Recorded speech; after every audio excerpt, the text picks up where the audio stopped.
The Trophy of a Lifetime, page 79. Just because a hunter secures a 30-inch stag does not make him any better hunter than the person with a 20-inch head. It's the hunt and being out in the bush that is all important, not the trophy on the wall. There is certainly no harm in having the ambition to take a 30-inch head, however. Once you have shot a few immature stags, you should be much more selective when hunting. Too many hunters today have the wrong attitude. They have to kill each time something jumps up to prove how good they are. It is a shame, but I suppose we have to live with it. Just as well we haven't all got the same attitude. Michael had travelled down from New South Wales after having cancelled the year before. He was a young and keen hunter, and fortunately not overweight, and these factors gave him a good advantage when hunting sambar. We had arrived at our hunting location with only half the day remaining, so I decided to have a look close to camp. It's surprising how many hunters overlook deer near camping areas.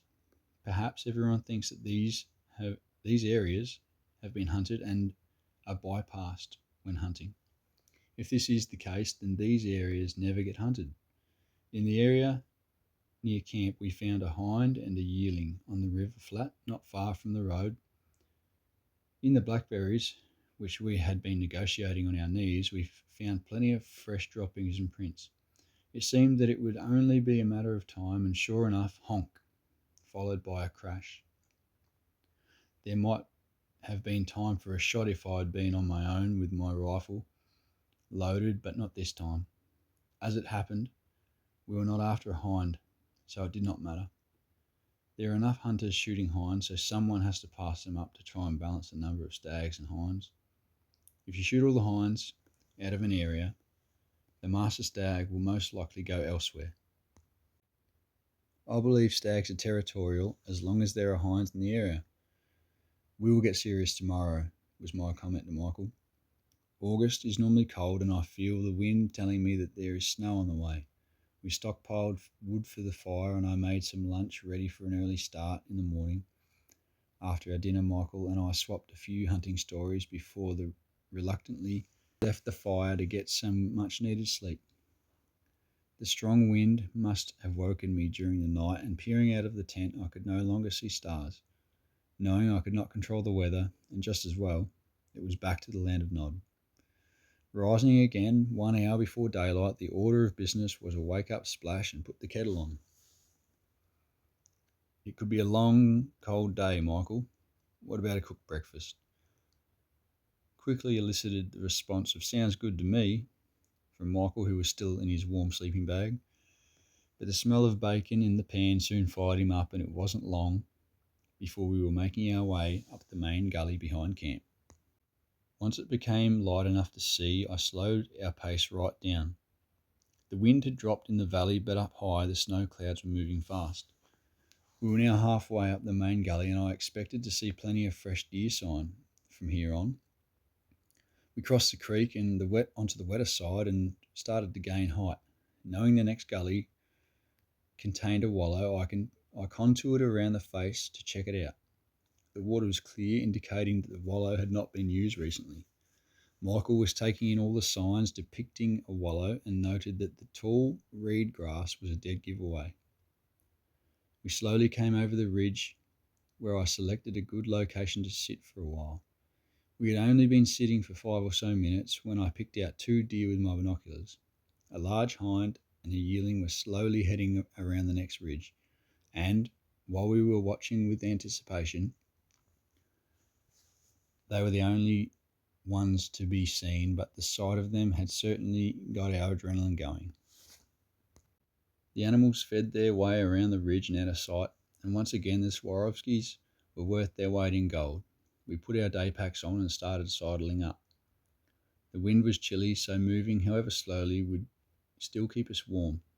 We cut through a few small guts, gaining height all the time. There was plenty of good sign where the deer had been, but the tips of the browsed bushes had dried a little, so I figured the deer were here perhaps 2 days ago. We were now well above the position where the 2 animals had been sighted, and we were approaching an area where I had observed 2 animals a week ago. I recalled that Roger, one of my regulars, had been sitting with me on a knob.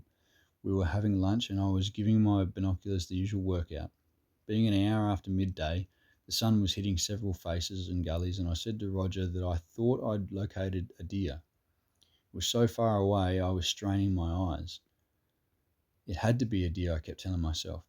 Roger only had low power binoculars and wasn't sure. He wound his scope to 9 power and we both checked again. It's a hind standing in the sun. They do look orange with that sun on them, I said to Roger. If that's not a deer, mate, I'll throw these binoculars over the cliff. This was 1991, a year before I upgraded to Swarovski, and I recall speaking to Roger's mate Peter on the UHF, telling him we'd found a deer and estimated that it would take a good half hour to get there.